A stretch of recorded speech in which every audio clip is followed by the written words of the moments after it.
Good day mga kasityo, welcome muli sa aking channel sa Antonio Adventure Attack and Survival.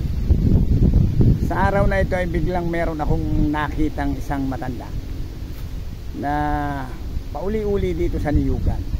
I-interviewin ko kung anong kanyang buhay. Siya isang maggagawa ng walis. Naawa ako kaya pupuntahan natin ngayon. Kaya tayo ay umatak na. Oh, ito na si nanay dito. Oh, nay. Ano nga palang pangalan niyo ulit? Maria. Maria Candelaria. Ilang taon na po kayo? 87 na. Ay, ganong katagal na ho kayo nag-uuling? Mali. Hindi pala nag-uuling, nagwawalis. Gagawa ng walis. Ay, nung dumating kami dito. Ha? Nang dumating kami dito, 1992. Talagang magwawalis na kayo. Nagkukuha na ako dito ng walis. Eh, mababa pa ito eh. Oo. Ito pala yung walis nyo. Nakakamagkano naman kayo?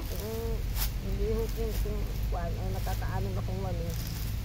Ay nakaka-200 naman. Nakaka 200 kayo? Ilang araw yon? May o-order na yan. Opo, ilinalako ko. Lako. Hindi ba kayo nahihilo sa init? Hindi na. Sa init. Ay, ilan po ang anak ninyo? Oo nga pala. Yan ang mga anak ko. Yung isa na ako sa Manila. Bali, ilan ho? 8? Ang buhay, si Dani, si Marita, si Luni, si Dilina, si Dani, 5. Ilan na ho yung namatay? 3. Ba't ho namatay? Ba't namatay yung 3 yung anak? Ano hong nangyari? Ay, kung yung isa, sabi ko tayo namatay, kung ito niya, ayun yung sa ubo. Nagka-pneumonia? Bata pa? Bata pa po, kung pala 4 na buwan. Yung dalawa, paano naman namatay? Ay, ito po isa sa na-stroke. Stroke? Oo, sa pag-uulong po. Bakit napasma? Siguro, ay na-stroke. Ganun ho ba? Ay, yung asawa nyo, ano namang dahilan ng pagkamatay naman? Ay, namatay po yun. Sa trabaho po yata yun. Pinakunan ko ay nagkasakit. Hindi pa ng 1 linggo. Na maalam mo. Talagang ganyan. Pero nung mamatay ang asawa nyo, hindi na kayo muling nag-asawa? Hindi na. Anong pangalan nga ba nung namatay yung asawa? Dominador. Ay, one and only lang ho, si Mang Doming. Si Dominador. Yan. Manako ng asawa. Walang asawa. Itaas nyo nga yung inyong walis. Yung yan. Taas nyo. Yan. Pakita nyo. Yan pala ang ginagawa nyo. So, nakakamagkano kayo? Kami dito ito nang ginagawa ko. Mga 200. Kakatuhan dito man ako sa maghapon. Ba, tiyagaan nyo rin. Nasa na ho yung, yung iba nyo anak? Kasama nyo ba sa bahay? Yung bunso. May pamilya man Ilan taon na ho yung bunso? Inanak ko yung 1982. 82. Mga ngayon ay 2024 na. May 40 na ba yun? Ilan ang apo nyo? Ay, ang apo ko sa ito, dalawa. Ibig sabihin nyo, sa lahat, sa 7 anak nyo, 2 lang ang apo nyo? Kompo, dun sa kilunit, 4. Igili naman 3, ito. Dito naman sa 2, siya. Ito, 8 siya. Ay, apo sa tuhod? Ay, wala pa. Wala pa ho. Mga late nang nagsipag-asawa mga anak nyo. Kaya pala. Paano pag naulan, nangunguha pa rin kayo ng ano? Ay, nangunguha po. May dala man akong pagod. Tuloy pa rin. Pumapwera lang na bagyo. Baka kayo mabaksakan ng puno ng nyug, mapatakan, ano? Abay, ang lakas nyo pa. May anting-anting ba kayo? Wala. Wala. Nung edad nga ho pala kayo nag-asawa? Nag-asawa ako 1957. 1957 kayo nag-asawa. Pero anong edad nyo noon? Ay, ano po kung ano, ilan 19? 19 yata.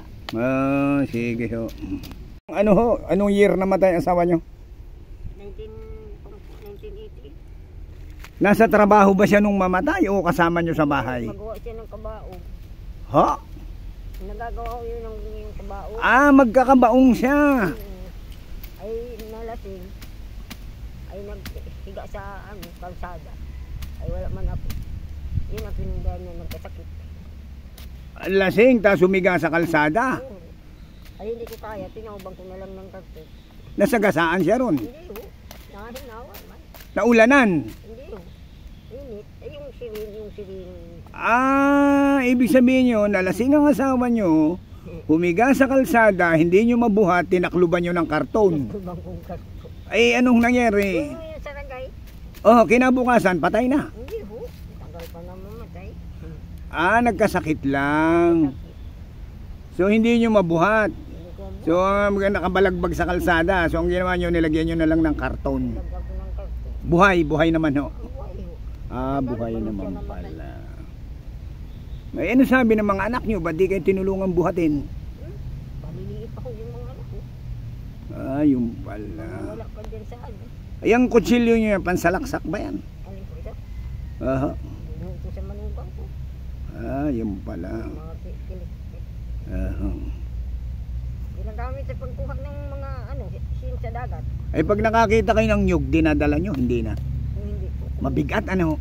Mabigat po kaya. Ah, hindi nyo na kayang bumuhat din ng mabigat. Ano kaya? Eh, yan, anong laman ng mga bagyo nga, pagkain? Kung ho, kutsilyo. Ito pala ang mga gamit na pansalaksak ni nanay at pangkayas at panlaplap ng ng mga kayakas para makagawa ng walis. Yan, teka, picture natin dito. Ah. Oops, ito yung mga kutsilyo, nanay. Ayan, ang dami. Alin ang gusto ko gano'n. Kung alin daw ang gusto niyang gamitin, sabihin natin ay ito. Minsan naman ay ito. Itong malaki pang At itong malaki, yan o. ang taga sa palapa. Pang taga daw ng palapa pala ito. Yan. Ay, sinanay ko. So, hanggang anong oras po ba kayo naggagawa?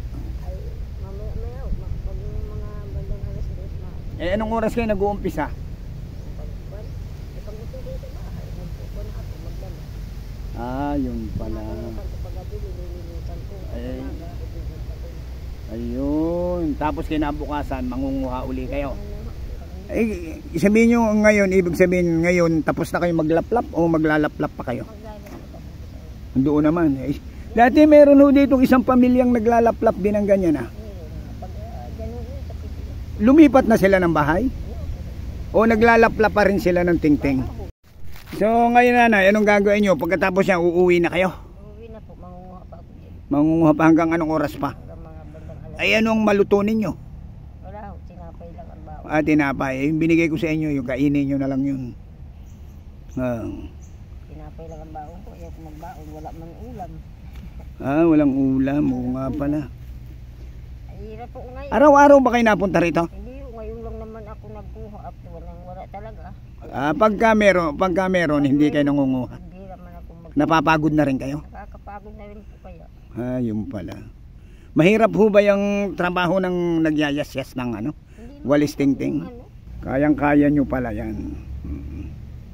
Eh di ayos ho kung kaya nang ganoon. dumating kami dito, ito na po hanap buhay ko. Ah, Kami dito noong pinunti ko. Ito na talagang malakas pa kayo noon, mabilis pa kayo makakuha. mabilis pa po. Kaya ko pa. Okay. Nakakamagkano kayo noon? Nakakasabihan ako kung ano. Sampu Ayun. pa naman ang walis noon, 10 pa ang isa. Oo. Nakaka-100, 200. Aba, ngayon, Ayun, magkano na isang big kiss? 40, 35. 35. Ayun pala. Pag ako nalaman, Aha. binigyan ako 50. Hindi pa nariho. Pag nalapan, bigyan ako 40. Sige ho, mabutit nakita ko kayo. Ako aalis na, marami pong salamat sa inyo. Kunti lang naibigay ko sa inyong tulong, okay lang po yun. Tama po yun. Sige po. Ay, makapalagay na sa isang linggo. Tsaka. Sige po. Ito si Nanay Maria Candelaria. Siyang alamat din na manggagawa ng walis since 1992 hanggang sa ngayon. 87 years old na siya, manggagawa pa rin ng walis. Nay, tingin kayo. Kaway kayo, kaway. Yan, okay. Kita yun ng anak ko din sa Maynila. Sige ho.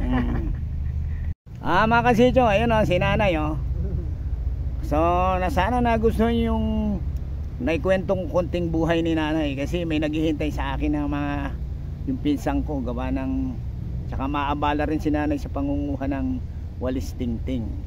So hanggang sa muli sa susunod pang Antonio Adventure Attack and Survival at interview kay Nanay Candelaria, Maria Candelaria. Nanay, bye-bye po, bye-bye. Yan, thank you.